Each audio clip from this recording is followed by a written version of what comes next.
नमस्कार. महाराष्ट्राची फेमस पुरणाच्या पोळीची सात्विक थाळी मी आज तुमच्यासाठी घेऊन आली आहे. मऊ लुसलुशीत ही पुरणाची पोळी, त्यासोबत तांदळाची खीर आणि मस्त झणझणीत कटाची आमटी आणि हा राईस मी बनवलेला आहे. फक्त 1 तासामध्ये पूर्वतयारी न करता आपण ही थाळी कशी बनवायची ते मी पूर्ण या व्हिडिओमध्ये सांगितलेलं आहे. चला मग बनवूया मस्त अशी ही सात्विक थाळी. त्यासाठी एका वाटीचं किंवा कपाचं माप आपल्याला घ्यायचं आहे. मी इथं एक मोठी वाटी, 4 जणांसाठी हा पूर्ण स्वयंपाक मी बनवते. 1 वाटी ही चण्याची डाळ घेतलेली आणि हिला छान असं कुकरमध्ये टाकून घेतलं आणि 2 वेळा पाण्याने आपल्याला धुवून घ्यायचं आहे. मी 2 वेळा हिला पाण्याने छान असं धुवून घेतलं आहे. त्याच वाटीने पाणी किती घ्यायचं, मग 1 वाटी जर डाळ असेल तर त्याच वाटीने आपल्याला 3 वाटी असं पाणी टाकायचं आहे. म्हणजे कटाच्या आमटीसाठी सुद्धा याला एक्स्ट्राचं पाणी राहतं. मग आता हे टाकून घेतलं आहे मी पूर्ण 3 वाटी पाणी. त्यामध्ये 2 चुटकी असं हळद टाका, म्हणजे जेणेकरून पुरणाला छान असा कलर येतो. आणि 2 चमचे असं मी तेल टाकून घेतलेलं आहे. आता याला कुकर लावून घ्यायचा आहे आणि 7 ते 8 शिट्या येतील तोवर मीडियम फ्लेमवर याला शिजू द्यायचं आहे. कुकर जर ओतायला लागला तर गॅस कमी केला तरी चालेल. 15 ते 20 मिनटं शिजू द्यायचे. त्यानंतर चुलीसारखी कटाची आमटी कशी बनवायची, त्याचा फ्लेवर सेम चुलीचा जसा येतो तसा या कटाच्या आमटीचा येईल. मग तसा मी तुम्हाला बनवून दाखवणार आहे. इथं मीडियम असे मी हे 2 कांदे, 1 लसणाची गड्डी आणि थोडं खोबरं मी घेतलं आहे. हे बघा, खोबऱ्याचा तुकडा मी घेतलेला आहे.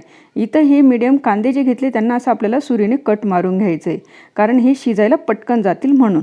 आता मी इथं गॅसवर हे कांदे ठेवलेत, असेच जाळीवर, नाहीतर असेच ठेवले तरी चालतील. त्यानंतर हे खोबरंसुद्धा आपल्याला कटरमध्ये पकडून असं आपल्याला याला भाजायचं आहे, म्हणजे छान असा जळलेला फ्लेवर याला येतो. आणि मी पूर्ण दोघं साईडने मागून पुढून याला असं छान असं मस्त भाजून घेते. हे बघा, अशा पद्धतीने मी पूर्ण याला भाजून घेतलं आहे. जेव्हा कट करू तेवढा बाकीचा काळवटपणा चालला जातो मग याचा. आणि लसूण पण तसाच आपल्याला याला भाजून घ्यायचा आहे. परतून मी याला पण 5 मिनटासाठी भाजून घेतला आहे. आता कुकर ओतायला लागला म्हणून मी मीडियम केला आणि याला आता 7 ते 8 शिट्या अजून होऊ देते. त्यानंतर मी इथं एक मोठी खाली कढई घेतली. त्यामध्ये इथं आता आपण पीठ मळायला घेऊया आणि अशी जाळी घेतली आहे. ज्या वाटीने डाळ घेतली होती त्याच वाटीने मी इथं 1 वाटी गव्हाचं पीठ आणि अर्धा वाटी मैदा टाकून घेतलं आणि ह्या पूर्ण पिठाला चाळून घेतलं. चाळल्यामुळे मीठ यामधलं गव्हाचं पीठ आणि मैदा छान मिक्स होतो. मग आणि 1 छोटी चमची हळद टाकून घेतलं आणि मीठ टाकून घेतलं चवीनुसार. 2 छोट्या चमच्या टाकल्या आहेत. पोहे खायचा जो चमचा असतो तो 1 चमचा जरी टाकला तरी चालेल. ही कणिक मळताना मिठाचं मेजरमेंट परफेक्ट घ्या, म्हणजे ही पोळी जास्त वातडी पण होणार नाही आणि लाटताना लवकर तुटणार पण नाही. म्हणून पोहे खायचा जो चमचा असतो तो 1 चमचा आपल्याला घ्यायचा आहे. त्यानंतर 2 चमचे तेल टाकून घेतलं, पूर्ण पीठ मिक्स केलं आणि थोडं पाणी करत याचा मस्त डो बनवायचा आहे आपल्याला. जास्त घट्ट डो नाही बनवायचा. पुरणाच्या पोळीसाठी आपल्याला हा नरम डो लागणार असतो. म्हणून मी आता याला छान असं पाणी टाकत पूर्ण डो बनवून घेते. मऊ असा लुसलुशीत हा डो आपल्याला बनवायचा आहे. तेल जर टाकलं आहे म्हणून हे पीठ छान असं मऊ लुसलुशीतच राहतं. म्हणून याला थोडं तेल टाका जेव्हा आपण हे मळायला घेतो तेव्हा. आता हे छान असं मऊ मळून झालं आहे. परत वरून 1 चमचा असं तेल मी टाकून घेतलं आहे आणि मस्त असं मिक्स करून घेतलेलं. हे बघा किती छान कलर पण आला आहे हळदीमुळे आणि मस्त मऊ लुसलुशीत हे पीठ मळून तयार झालं आहे. आता याला वरून आपण सुती कॉटनचा कपडा घेतला, त्याला कोरडं पाण्याने मी निपळून घेतलं, म्हणजे ओलसर असा हा कपडा घेतला तर पूर्ण कोरडा हा करून घेतला आणि असं आपल्याला झाकून एका साईडला ठेवून देऊया, म्हणजे आपलं पीठ छान असं फर्मंट होईल. त्यानंतर मी इथं अर्धा वाटी हे तांदूळ घेतला आहे. याला छान असं पाण्याने आपल्याला धुवून घ्यायचं आहे. 2 वेळा पाण्याने मी याला धुवून घेते, म्हणजे जी तांदळाची खीर असते ती कशी बनवायची ते मी सांगते. एक अशा पद्धतीने जर तुम्ही बनवत गेले ना तर पटकन हा स्वयंपाक बनवून तयार होतो. म्हणजे आपली डाळ पण शिजते, कांदे पण भाजतायत, कणिक पण मळून झाली. आता खिरेसाठी आपण हे तांदूळ धुवून घेतले 2 वेळा आणि आता त्याच वाटीने अर्धा वाटी जर तांदूळ राहिले तर अर्धा वाटी पाणी, अर्धा वाटी दूध टाकून मस्त हलवून याला पण आता 5 मिनटासाठी शिजून घ्यायचे मीडियम फ्लेमवर. तोवर आपली डाळ छान अशी शिजून तयार झाली. हे बघा, मस्त असा कुकर गार झाला आहे. मी उघडून बघितलं, बघा कटाच्या आमटीसाठी मस्त हे पाणी पण त्याचं एक्स्ट्राचं निघालं आहे आणि डाळ पण किती मऊ लुसलुशीत ही शिजून तयार झाली.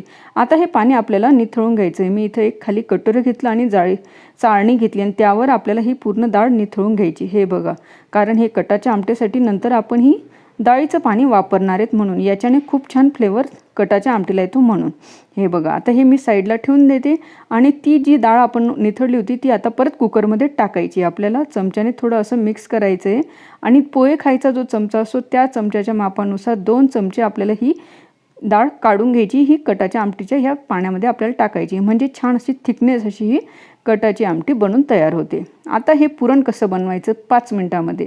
यामध्ये ज्या वाटीने आपण डाळ घेतली होती त्याच वाटीने 1 वाटी असा मी गूळ टाकून घेतला आहे। याला छान असं मिक्स केलं आहे आणि असं आपल्याला मॅश करत जायचं आहे। आता हा गूळ बारीक केलेला होता, मी याला गॅसवर चढवते। आधी आपल्याला याला चाळायचं वगैरे काहीच नाही, मिक्सर पण नाही लावायचं, फक्त गॅसवर मीडियम फ्लेमवर याला छान असं 3 ते 4 मिनिटासाठी शिजू द्यायचं आहे। मस्त हे पातळ होईल। हे बघा अशा पद्धतीने हे पातळ झालं, कारण गूळ हा वितळला आहे। पण घाबरू नका, हे पातळ झालं आहे। पावभाजीचं मॅशर किंवा घरातला ग्लास घ्या आणि असं आपल्याला मॅश करत जायचं आहे, म्हणजे हे छान अशी डाळ मऊ लुसलुशीत होते आणि असं हे कोरडं व्हायला लागतं। 3 ते 4 मिनिटांमध्ये हाय फ्लेमवर मस्त असं हे कोरडं झालेलं आहे।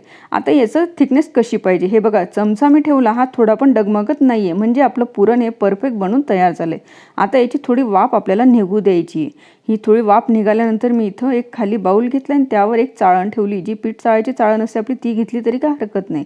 आणि असं पूर्ण हे पुरण आपल्याला चाळून घ्यायचं आहे, म्हणजे हे पटकन चाळायला मदत होते। हे बघा ही एक ट्रिक आहे की जेणेकरून आधी आपण पुरण शिजून घेतलं, गूळ पण शिजून घेतला, नंतर चाळा, म्हणजे 5 मिनिटातच हे पुरण बनून तयार होतं आणि किती मऊ झाले। हे बघा थोडी पण कळी यामध्ये डाळीची राहिली नाही, इतकं छान हे स्मूथ असं बनून तयार झालंय। त्यानंतर राईससाठी मी इथं अर्धा वाटी हा तांदूळ घेतलाय, त्याला छान असं धुवून घेतलंय पाण्याने आणि 1.5 ग्लास पाणी मी इथं कुकरमध्ये टाकून घेतलं आणि हा धुतलेला तांदूळ यामध्ये टाकायचं आहे, मीठ टाकायचं आहे चवीनुसार आणि थोडं 1 चमचे असं तेल टाकून घ्यायचं आहे, जेणेकरून हा भात पण ओतायला नको म्हणून। तुमच्या गरजेनुसार तुम्ही कमी जास्त राईस हा लावू शकतात, पण मी अर्धा वाटी एवढाच हा राईस लावलाय, कारण मी 4 लोकांसाठीच हा स्वयंपाक बनवते म्हणून। आता याच्या 3 शिट्या होतील तोवर आपण याला शिजवून घेऊया, म्हणजे आपला राईस तयार झाला, पुरणाचं पण सगळं तयार झालंय। आता इथं मी ही जी खीरसाठी तांदूळ लावला होता तो पण छान असा शिजून तयार झालाय, पण हा खूप डबलचा शिजलाय म्हणून मी अर्धा काढून घेतलाय, कारण नंतर कधीही रात्रीलाही आपण ही खीर बनवू शकतो। मग मी अर्धाच यामध्ये राहू दिलाय। त्यामध्ये आता अर्धा ग्लास एवढं पाणी टाकून घेतलंय, गॅस चालू करून घेतलाय, मीडियम फ्लेमवर याला 2 मिनिटांसाठी शिजू द्यायचंय। हे बघा मस्त असं घट्ट हा तांदूळ यामध्ये मिक्स झालाय, म्हणजे असा मॅश झालाय। खिरीसाठी जसा लागतो तसा हा तांदूळ छान असा शिजून तयार झालाय। आता मोठी 1 वाटी, म्हणजे त्याच वाटीने 1 वाटी दूध यामध्ये टाकून घेतलंय, अर्धा वाटी इथं मी साखर टाकली आहे। आता त्यामध्ये थोडी वेलची पूड टाकायची आपल्याला आणि थोडे ड्रायफ्रूट्स टाकायचे तुमच्या आवडीनुसार। आता मस्त याला 3 ते 4 मिनिटांसाठी मीडियम फ्लेमवर शिजू द्या। मस्त अशी खीर बनून तयार झाली आपली। आता ही खीर बनून तयार झाली, नंतर कटाची आमटी। कटाच्या आमटीसाठी इथं कांदे पण, खोबरं पण आणि लसूण पण छान असं भाजून तयार झाले। कांदे मी इथं मिक्सरच्या भांड्यात काढले, खोबऱ्याचे छान छोटे छोटे तुकडे करून घेतले ते, आणि हा भाजलेला लसूण सुद्धा निसून घेतला होता, तो मी इथं टाकून घेतला। आता यामध्ये 1.5 चमचा लाल तिखट, घरातलं जे रेग्युलर लाल तिखट असतं ते घ्यायचं आणि जो आपल्या घरातला कांदा लसूण मसाला असतो जो रेग्युलर तुमचा असेल तो तुम्ही वापरू शकतात। आणि 1.5 चमची मी इथं गरम मसाला हा टाकून घेतला आहे। 2 चमचे इथं मी धने पावडर टाकले आहेत अशा पद्धतीने। त्यानंतर यामध्ये टाकायचं आपल्याला थोडी कोथिंबीर आणि हे वाटण करून घ्यायचे थोडं पाणी टाकून। हे बघा अशा पद्धतीने मी हे छान असं वाटण करून घेते। मग हे बघा त्यानंतर इथं आता आपण बनवूया कटाची आमटी। इथं मी कढई ठेवली आहे, त्यामध्ये 2 मोठे चमचे तेल टाकून घेतलंय आणि 1 तेजपत्ता टाकलाय। तेजपत्ता जर नसेल तर कढीपत्ता टाकला तरी काही हरकत नाही। आता हा मसाला यामध्ये टाकून घेतलाय, गॅसची फ्लेम मीडियम ठेवली आणि मस्त असा वास येईल तोवर 5 मिनिटांसाठी परतून घेतलंय। त्यानंतर जे कटाच्या आमटीसाठी आपण डाळीचं पाणी काढलं होतं ते इथं टाकून घ्यायचंय, मस्त मिक्स करायचंय। आणि ही डाळ काय आपली जास्त काय घट्ट पातळ अशी ही कटाची आमटी राहत नाही, मीडियम अशी आपल्याला हिला ठेवायची असते। मी अजून 1 ग्लास पाणी टाकून ठेवलंय, म्हणजे 2 ते 2.5 ग्लास मी पाणी पूर्ण यामध्ये वापरलंय। डाळीचं पाण्याचं होतं 1 ग्लास आणि दुसरं 1 ग्लास असं पाणी टाकून पूर्ण हे मिक्स केलंय। त्यामध्ये थोडी कोथिंबीर, थोडं मीठ टाकलं आणि मस्त आता याला छान अशी उकळी आपल्याला येऊ द्यायची। हे बघा अशी उकळी आली आणि किती छान तरी पण याला आली। मस्त पातळ अशी ही कटाची आमटी झणझणीत आपली बनून तयार झालेली। मस्त चुलीचा फ्लेवर याला येतो, कारण कांदा भाजण्याची, लसूण भाजण्याची, खोबरं भाजण्याची ही ट्रिक वापरा, खूप छान चविष्ट महाराष्ट्राची फेमस ही कटाची आमटी बनून तयार होते। आता आपली खीर पण बनून तयार आहे, कटाची आमटी पण बनून तयार आहे, राईस पण बनवून तयार आहे। आता लास्टला आपण बनवणार आहे पुरणाची पोळी, कारण पीठ पण छान असं फर्मंट झालंय, किती मऊ लुसलुशीत हे पीठ आपलं मळून तयार झालंय, हे बघू शकता तुम्ही। आता याचा 1 गोळा आपल्याला घ्यायचा आहे, कारण आपलं पुरण पण तयार आहे, कणिक पण छान अशी तयार झालेली आणि असा हा गोळा आपल्याला बनवायचा आहे। ज्या पद्धतीने मी असा हातावर गोल गोल बनवते तसं बनवता आलं तर बरंच, नाही तर लाडवासारखं जरी बनवलं तरी काय हरकत नाही, कारण ही आपण डायरेक्टली लाटायला घेणार आहे, आपण काही खापरेवरची पोळी नाही बनवणार आहे। आणि अशी कटोरीसारखं आपल्याला याला बनवायचं। हे बघा मी छान असं कटोरीसारखं याला बनवून घेतलं आणि त्यामध्ये पुरणाचा पण एक गोळा घ्यायचा आहे। जेवढी आपण कणकेचा गोळा घेतला होता तेवढाच मी पुरणाचा पण गोळा घेतला आहे आणि तो इथं आपल्याला यामध्ये टाकून घ्यायचा आहे। हे बघा छान पुरण मऊ लुसलुशीत आणि शिजलेला परफेक्ट आहे म्हणून किती छान पटकन हे गोल गोल झालं आणि असं हाताने आपल्याला दाबत जायचं आणि अंगठ्याने असं वरती आणत जायचं आहे। एका अंगठ्याने मध्ये दाबा आणि एका अंगठ्याने वरती आणा पीठ, म्हणजे छान असं एकसारखं हे पुरण सगळीकडे लागतं आणि जे असं गोल गोल असं एक्स्ट्राचं आपल्याला पीठ काढून घ्यायचं आहे वाटल्यास तर, कारण जास्त जाड होईल मग।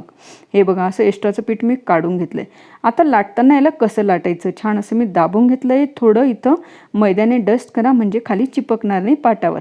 जी दाबलेली बाजू असते ती खाली ठेवा कधी पुरणाची पोळी लाटताना। ह्याच काही टिप्स आणि ट्रिक असतात त्या मी माझ्या व्हिडिओमध्ये सांगत राहते। आणि असं हाताने याला पसरून घेतलंय म्हणजे छान असं पुरण एकसारखं याला पसरून जातं। आता याला लाटताना आपल्याला थोडं थोडं पाट फिरवायचंय, पोळीला हात नाही लावायचा, पोळीला फक्त असं अलगत आपल्याला फिरवायचंय, पाटावरच हलवत हलवत फिरवायचंय आणि छान असं ट्रान्सपरंट दिसेल तोवर हिला लाटून घ्यायची। थोडी पण तुटणार नाही, फाटणार नाही, मस्त अशी ही पोळी गोल गोल बनून तयार होते। हे बघा किती छान ही पोळी बनून तयार होते। थोडं लाटण्याला जर चिपकायला लागलं तर थोडं मैदा परत लावा म्हणजे छान अशी बारीक ही पोळी बनून तयार होते। मी गॅसवर तवा पण गरम करायला ठेवलाय म्हणून लगेच ही पोळी मी आता गॅसवर इथं तव्यावर टाकून घेते। हे बघा किती छान पुरं ट्रान्सफर दिसतंय तोवर ही पोळी मी लाटून घेतली आहे। छान अशी बारीक पातळ अशी ही पोळी बनून तयार होते। माझ्या व्हिडिओमध्ये अशाच काही टिप्स आणि ट्रिक असतात। चला मग आता हिला मी इथं तव्यावर टाकून घेते। मोठा असा तवा ठेवलेला आहे मी इथं, गॅसची फ्लेम हाय ठेवली आहे आणि मस्त असा आता हिला दोघं साईडने छान असं शिजून घ्यायचं। हे बघा हिला बबल्स आल्यानंतर मी हिला पालथं मारलेलं आहे। हे बघा लगेच हिला शिजायला वेळ नाही लागत, पटकन शिजून तयार होते कारण आपण लाटतानाच हिला खूप बारीक अशी लाटलेली असते म्हणून। आता वरून असं तूप टाकायचं, मस्त असं साजूक तूप टाका आणि छान अशी ही मऊ लुसलुशीत पुरणाची पोळी बनून तयार होते। मी दोघं साईडने मस्त हिला परतून घेते। हे बघा किती छान फुगायला लागते मग आणि आता वरून मागच्या साईडने पण मस्त असं हे तूप लावून घेते। अशा पद्धतीने तूप लावून घेते। तूप जर आवडत नसेल तर तेल जरी लावलं तरी काय हरकत नाही, पण साजूक तुपाची आणि पुरणाच्या पोळीची चव, कारण त्यामध्ये गूळ टाकलेला असतो म्हणून साजूक तूप आणि गूळमुळे खूप छान चव या पोळीला येते आणि तुपामुळे खूप छान मऊ लुसलुशीत ही पोळी बनून तयार होते। हे बघा मी तुम्हाला दाखवते, मी अजून परत एक पोळी मी तुम्हाला लाटून दाखवते। हे बघा सारखाच गोळा घेतलाय, ज्या पद्धतीने कणकेचा गोळा घेतलाय त्याच पद्धतीने मी इथं एवढाच हा पुरणाचा पण गोळा घेतलेला आहे। हे बघा असं आपल्याला कटोरीसारखा याला आकार द्यायचा आहे। हे बघा अशा पद्धतीने त्यामध्ये हा पुरणाचा गोळा ठेवायचा आहे आणि एका अंगठ्याने दाबत जायचा आणि वरती एका अंगठ्याने वरती आणायचं, म्हणजे एकसारखा असा हा गोळा सगळीकडे दाबला जातो, यामध्ये हवा भरली जात नाही मग। हे बघा आणि असं एक्स्ट्राचं जे पीठ असतं ते आपल्याला काढून घ्यायचं आहे। तुम्हाला जर खापरेवरची पोळी पण जर बघायची असेल तर मला कमेंटमध्ये सांगा, मी नक्की तुम्हाला खापरेवर कशी करतात पुरणाची पोळी, आपल्या गॅसवर सुद्धा आपण ही खापरेची पोळी चुलीच्या पोळीसारखी कशी बनवतो ते मी तुम्हाला सांगेल। मग मला कमेंटमध्ये लिहून सांगा, वाटल्यास मी ती पण तुम्हाला बनवून दाखवेल। हे बघा मी आता याला छान असं मस्त बारीक असं लाटून घेते आणि हिला पण त्याच पद्धतीने, ज्या पद्धतीने आपण पहिली पोळी शिजवली त्याच पद्धतीने हिला पण शिजवून घेते। हे बघा अशा पद्धतीने थोडी पण फाटणार नाही, थोडी पण तुटणार नाही, एवढी छान ही पोळी बनून तयार होते। मस्त अशी महाराष्ट्राची फेमस ही पुरणाची पोळी। हे बघा किती ट्रान्सपरंट मी हिला लाटलेली आहे। आता मी हिला तव्यावर टाकून घेते आणि हिला पण त्याच पद्धतीने शिजवून घेते दोघं फ्लेमने। कधी पण पुरणाची पोळीला बबल्स आल्यानंतरच पालथं मारा, त्याच्या आधी मारू नका नाहीतर ती तुटेल मग। हे बघा आता वरून मी याला परत तूप लावते, किती छान ही फुगून आली। अजून तूप काहीच लावलं नाही मी, तूप तेल तरी पण छान अशी फुगून तयार झाली। मस्त असं हे तूप लावलेलं आहे, गरमागरम ही साजूक तुपाची पुरणाची पोळी किती छान दिसायला पण किती सुंदर दिसते, बघूनच मन भरलंय। हे बघा आता पुरणाची पोळी पण तयार आहे, सगळा स्वयंपाक पण आपला तयार आहे। आता मी इथं ताट लावण्याकरता घेते। एका वाटीमध्ये मस्त काढली ही तांदळाची खीर, दुधामध्ये शिजवलेली ही तांदळाची खीर खूप छान पुरणाच्या पोळीसोबत लागते। अस्सल महाराष्ट्र फेमस ही पुरणाची पोळीची थाळी मी घेऊन आली आणि ही बघा झणझणीत मस्त चमचमीत अशी ही कटाची आमटी, ज्या पद्धतीने महाराष्ट्रामध्ये केली जाते त्याच पद्धतीने मी तुम्हाला सांगितले, कारण मी महाराष्ट्राचीच एक मुलगी आहे म्हणून मी तुम्हाला ही रेसिपी घेऊन आली तुमच्यासाठी। त्यानंतर मी इथं राईस काढून घेतला आणि त्यावर ही कटाची आमटी आणि ही मऊ लुसलुशीत अशी ही पुरणाची पोळी तुम्ही बघू शकतात, किती छान ही थाळी बनवून तयार झाली. यासोबत कुरडई भजी पण बनवतात, पण मी काही बनवली नाही आज. मी फक्त ह्या 4च रेसिपी बनवल्या. सात्विक थाळी पूर्णपणे ही मी बनवून तयार केलेली आहे. व्हिडिओ जर आवडले असेल तर लाईक, शेअर, सबस्क्राईब नक्की करा. जवळची बेल आयकन घंटी पण नक्की दाबा, जेणेकरून मी नवीन व्हिडिओ अपलोड करेल तर त्याची नोटिफिकेशन तुमच्यापर्यंत नक्की पोहोचेल. म्हणून सबस्क्राईब केल्याशिवाय जाऊ नका. चला मग भेटूया अशाच नवीन नवीन छान ट्रिक आणि टिप्स सोबत नवीन व्हिडिओ घेऊन. चला मग भेटूया पुढच्या व्हिडिओमध्ये. बाय. मस्त खा आणि स्वस्त राहा. ही रेसिपी नक्की ट्राय करून बघा.